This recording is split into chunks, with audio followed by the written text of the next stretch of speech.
A short story of betrayal, spoken in fairy tale prose by I. Henry. Book 4, They Meet. Anne, Murray, and Dorte have been summoned by the trees. They've been summoned to the top of Tree Mountain, at the foot of the tallest tree. When they arrive there, they are greeted by a tree fairy. The fairy appears to be no more than 10 years old, with golden brown skin and dark curly hair atop her head. "You have been summoned," she said, "because there is dark magic that is a great danger to this world and many others." "Why?" Anne asked. "Why us? The trees do not like our kind." "You dare interrupt an ancient tree fairy?" the fairy asked. "Do not be fooled by my appearance. I am older than I look. I am older than the world you know has existed.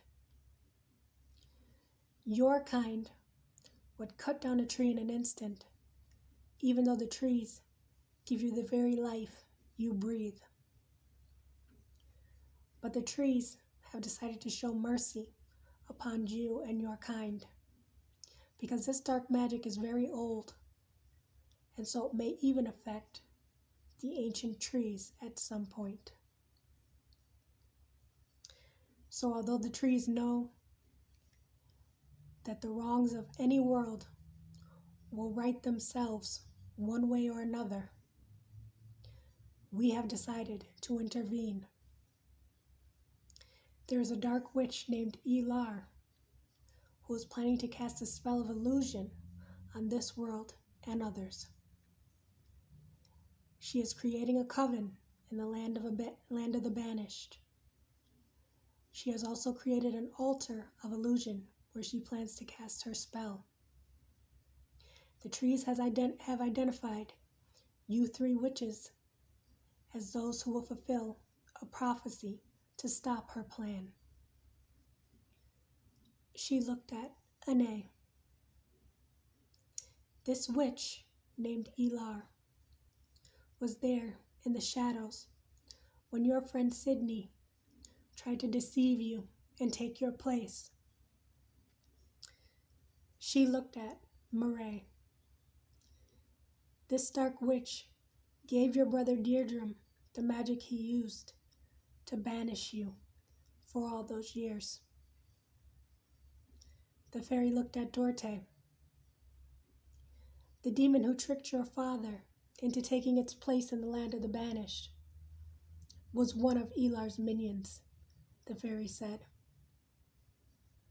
She has been instrumental in trying to stop you from making this journey with the help of the trees. But the trees will continue to help you by giving you magic to defeat Elar. Because should she be successful, this world and many others will cease to exist as you know it. What is real to you will become illusion. Everything will be false. Elar will have the capability to create any existence she would like.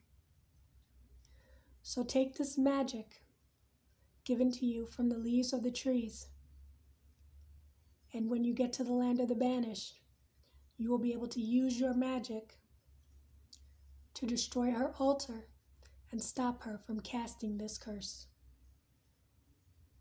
Once you get to the cavern where she's creating her coven, you must recite this phrase, the fairy said. She told the 3 witches the words they must say, and then opened a portal so that they could transport to the land of the banished. But before they left, she gave them some last advice. She looked at Anne.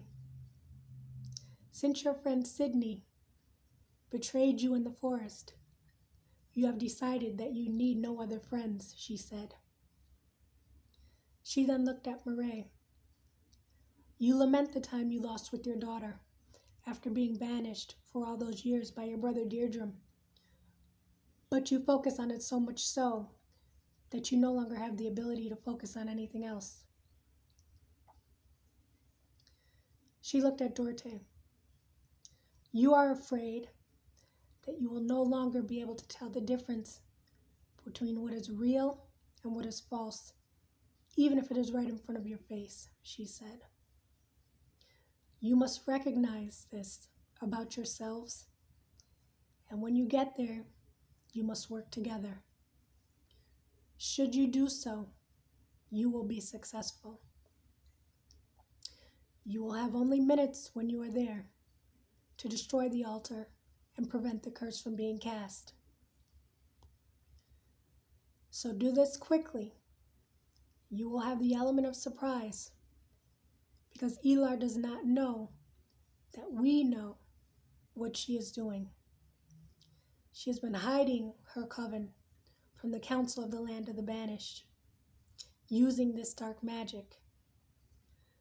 But the trees have magic that is even more ancient than this, so we are aware of her doings. Since this dark magic is so powerful, it may even threaten our own existence, so we are helping you in order to help ourselves, this world, and the world beyond. Good luck, she said. And with that, the three witches transported to the land of the banished. Once they arrived in the cavern, they could see Elar, the dark witch, and her minions in the coven, preparing to cast a spell over the altar she created. She put all her magic in a fiery ball of black and red dark magic over the altar in preparation for casting the curse. The three witches started toward the altar on separate paths. Anae turned around and was almost immediately confronted by Sydney. Nice to see you, old friend, Sydney said, with an arrow at Anae's throat. You are no friend of mine, Anae replied. But she was not quite ready to use her magic as she had been caught off guard. However, Marae had noticed what was going on and used her magic to throw Sydney against the wall, and Sydney fell to the ground and did not get up again. Thank you, Anae said to Marae.